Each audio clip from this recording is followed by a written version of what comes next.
بسم اللہ الرحمن الرحیم۔ میرے محترم بھائیوں اور بہنوں، آج ہم ایک ایسے سوال پر غور کرنے جا رہے ہیں جو شاید ہم میں سے ہر ایک کے دل میں کہیں نہ کہیں موجود ہے، مگر ہم نے اسے نظر انداز کر رکھا ہے۔ وہ سوال یہ ہے کہ گناہ آج نارمل کیوں ہو گئے ہیں؟ ایک وقت تھا جب گناہ کا تصور ہی دل کو ہلا دیتا تھا۔ ایک وقت تھا جب آنکھ سے آنسو بہہ جاتے تھے صرف یہ سوچ کر کہ کہیں اللہ ناراض نہ ہو جائے۔ اور آج گناہ ہوتے ہیں، دہرائے جاتے ہیں اور پھر بلا دیے جاتے ہیں۔ نہ دل کامتا ہے، نہ آنکھ نم ہوتی ہے، نہ توبہ کی فکر ستاتی ہے۔ سوال یہ نہیں کہ گناہ کیوں ہوتے ہیں، سوال یہ ہے کہ گناہ پر شرمندگی کیوں ختم ہو گئی ہے۔ میرے عزیزو، یہ بات سمجھ لیجئے کہ انسان خطا کا پتلا ہے۔ گناہ ہونا فطری کمزوری ہے، لیکن اسلام نے ہمیں یہ نہیں سکھایا کہ گناہ کو قبول کر لو، بلکہ یہ سکھایا کہ گناہ کے بعد ندامت ہو، توبہ ہو اور پلٹنے کا جذبہ ہو۔ آج مسئلہ یہ نہیں کہ ہم گنہگار ہیں، مسئلہ یہ ہے کہ ہم بے پرواہ گنہگار بن چکے ہیں۔ آج جھوٹ بولا جاتا ہے اور کہا جاتا ہے سب ایسا ہی کرتے ہیں۔ آج نظر حرام پر پڑتی ہے اور کہا جاتا ہے یہ تو زمانے کا تقاضا ہے۔ آج نماز چھوٹتی ہے اور کہا جاتا ہے دل صاف ہونا چاہیے۔ یہ جملے دراصل ہماری روحانی شکست کے اعلان ہیں۔ میرے بھائیوں بہنوں، جب کسی معاشرے میں گناہ پر دل نہ دکے، جب حرام پر ضمیر نہ جاگے، جب اللہ کی نافرمانی پر خوف نہ ہو، تو سمجھ لیجئے کہ وہ معاشرہ اخلاقی زوال کے آخری درجے میں داخل ہو چکا ہے۔ رسول اللہ صلی اللہ علیہ وسلم نے فرمایا، مفہوم ہے جب تم گناہ کرو اور تمہیں شرمندگی نہ ہو تو پھر جو چاہو کرو۔ یہ حدیث ہمیں آئینہ دکھاتی ہے۔ آج ہم ایسے دور میں جی رہے ہیں جہاں گناہ کو خوبصورت بنا کر پیش کیا جا رہا ہے۔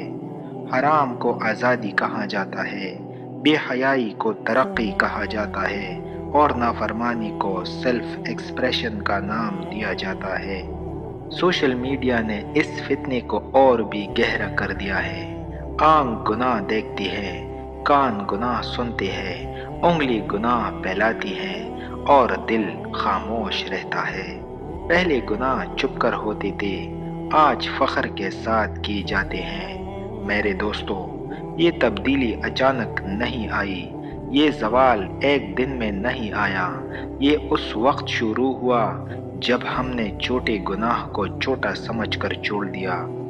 رسول اللہ صلی اللہ علیہ وسلم نے فرمایا، مفہوم ہے کہ چھوٹے گناہوں سے بچو، کیونکہ یہی جمع ہو کر انسان کو ہلاک کر دیتے ہیں۔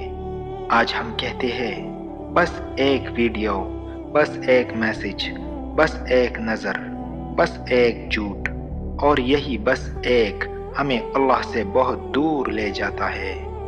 میرے پیارے بھائیوں بہنوں، دل ایک زندہ چیز ہے۔ جب دل گناہ پر تڑپتا ہے تو وہ زندہ ہوتا ہے، اور جب دل گناہ پر خاموش ہو جائے تو وہ سخت ہو جاتا ہے۔ قرآن ہمیں خبردار کرتا ہے، پھر ان کے دل سخت ہو گئے پتھروں کی طرح، بلکہ اس سے بھی زیادہ۔ آج ہمارا دل سخت کیوں ہے؟ اس لیے کہ ہم نے اسے مسلسل گناہ میں مبتلا کر رکھا ہے اور کبھی اسے اللہ کے ذکر سے دھویا ہی نہیں۔ ہم نماز پڑھتے ہیں مگر دل حاضر نہیں، ہم قرآن پڑھتے ہیں مگر عمل نہیں، ہم دعا مانگتے ہیں مگر یقین نہیں۔ یہ سب علامات ہے ایک مردہ دل کی۔ میرے عزیزو، سب سے خطرناک بات یہ نہیں کہ ہم گناہ کرتے ہیں، بلکہ یہ ہے کہ ہم گناہ کو نارمل سمجھنے لگتے ہیں۔ جب معاشرے میں گناہ نارمل ہو جائے تو نیکی عجیب لگنے لگتی ہے۔ نمازی کو دقیانوسی کہا جاتا ہے، پردے والی کو پسماندہ کہا جاتا ہے، اور دیندار کو ایکسٹریمسٹ سمجھا جاتا ہے، یہی وہ لمحہ ہوتا ہے جہاں شیطان جیت جاتا ہے۔ لیکن میرے بھائیو بہنوں، مایوسی کفر ہے۔ اللہ کی رحمت بہت وسیع ہے۔ اللہ تعالیٰ فرماتا ہے، اے میرے بندو، جنہوں نے اپنی جانوں پر زیادتی کی ہے، اللہ کی رحمت سے نا امید نہ ہو۔ توبہ کا دروازہ آج بھی کھلا ہے، واپسی کا راستہ آج بھی موجود ہے۔ شرط صرف یہ ہے کہ ہم مان لیں کہ ہم غلط ہیں۔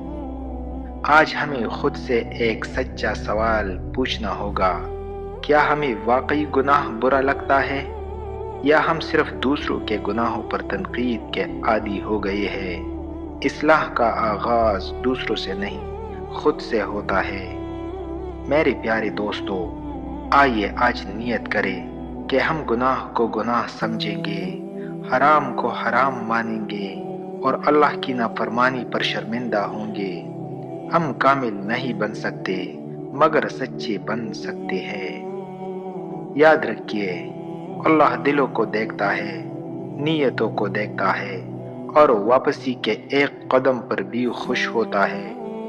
آخر میں آپ سے صرف اتنا کہوں گا، اگر آج گناہ نارمل لگ رہا ہے تو کل حساب غیر معمولی ہوگا۔